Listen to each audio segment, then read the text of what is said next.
আপনারা হয়তো বকা দিবেন, বলবেন এই মেয়েটা কী যে করে, এক সিজনের ভিডিও অন্য সিজনে আসে আপলোড দেয়। কিন্তু কি করব বলুন তো, ভিডিওগুলো মোবাইলের আনাচে কানাচে ছড়িয়ে ছিটিয়ে আছে।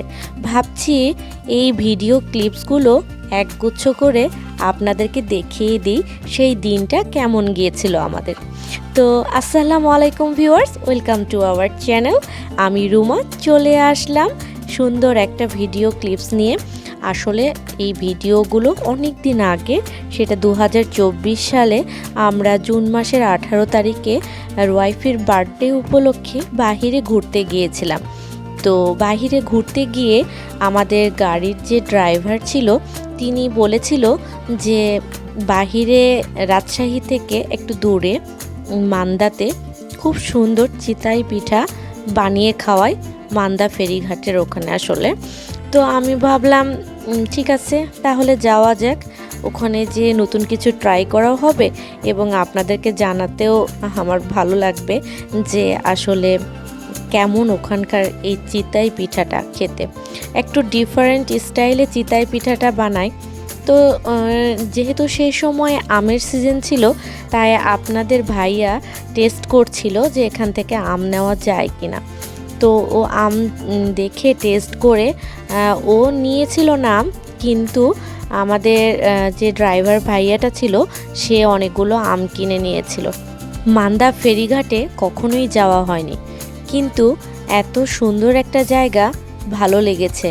বাহারি রকমের ফলের দোকান, খাবার দাবারের দোকান, আর গ্রামের সেই গ্রামীণ ভাবটা ভীষণ ভালো লেগেছিল। আমার কাছে মনে হচ্ছিল এই ভ্যান গাড়িতে করে আমি একটু মান্দা শহরটা ঘুরে দেখি, কিন্তু সময়টা যেহেতু খুবই কম, তাই তো আর সেই সুযোগটা হলো কই। তো দেখছেন সবাই অল্প অল্প করে সবজি নিয়ে বসে আছে, ফল নিয়ে বসে আছে বিক্রি করার জন্য। আসলে যে যেরকম পারছে সে সেরকম ভাবে নিজেদের স্বাবলম্বী করানোর একটা ছোট্ট প্রচেষ্টা। আসলে আমার দেখতে ভীষণ ভালো লাগছিল। বড় ছোট মাঝারি বয়সের অনেকে এখানে ব্যবসা করছে এবং তারা খুবই সাকসেসফুলি ব্যবসা করছে, আলহামদুলিল্লাহ। ভালো লাগছিল দেখে। এখানে দেখতেই পাচ্ছেন আমরা যেখানে চিতই পিঠা খেতে এসেছি, দোকানটাতে প্রচুর ভিড় এবং ভাইয়াটা খুবই ডিফারেন্ট স্টাইলে চিতই পিঠা বানাচ্ছিল। এখানে দেখতেই পাচ্ছেন খুবই পাতলা করে চিতই পিঠা করে নিচ্ছে। এটা সম্পূর্ণ চালের আটা দিয়ে করা।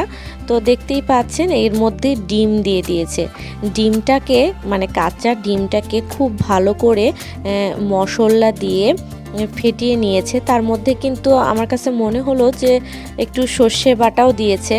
তারপর কিছু গুঁড়ো মরিচ, বিভিন্ন তার চাট মশলাগুলো দিয়ে সে খুব সুন্দর করে ডিমটাকে গুলিয়ে নিয়েছে। তারপর চিতই পিঠার উপরে দিল এবং সবশেষে যেটা দিয়েছে সেটা কিন্তু সরিষার তেল। তো ভীষণ মজা লাগছিল দেখে। খেতে এখন কেমন লাগবে সেটা আপনাদেরকে জানানোর পালা। তো খানিকক্ষণ অপেক্ষা করার পর আমাদের খাবার চলে এসেছে। তারা একটা চাটনি দিয়েছে এবং সাথে সেই ডিম চিতই পিঠা।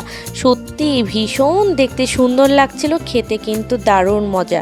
তবে এটা ঠান্ডা হলে কিন্তু খেতে অতটা মজা লাগবে না, গরম গরমই আমাদের খেতে অনেক ভালো লেগেছে। তারপর শুনেছিলাম মান্দা ফেরিঘাটে ওখানে নাকি এই ছানার সন্দেশগুলো ভীষণ মজার হয়। তো আমরা যে দোকান থেকে ছানার সন্দেশটা নিতাম সেই দোকানওয়ালা তো বলছে আরও আগে আসলে আপনি ছানার সন্দেশ পেতেন, তবে তারটা নাকি দিন সকালেই শেষ হয়ে যায়। তো কি করার, ভাগ্যে নাই। এই ছিল আমার আজকের ভিডিও ব্লগ। চলে যাচ্ছি বাসার পথে। সবাই ভালো থাকবেন, সুস্থ থাকবেন এবং অনেক অনেক দোয়া করবেন আমাদের জন্য। আসসালামু আলাইকুম।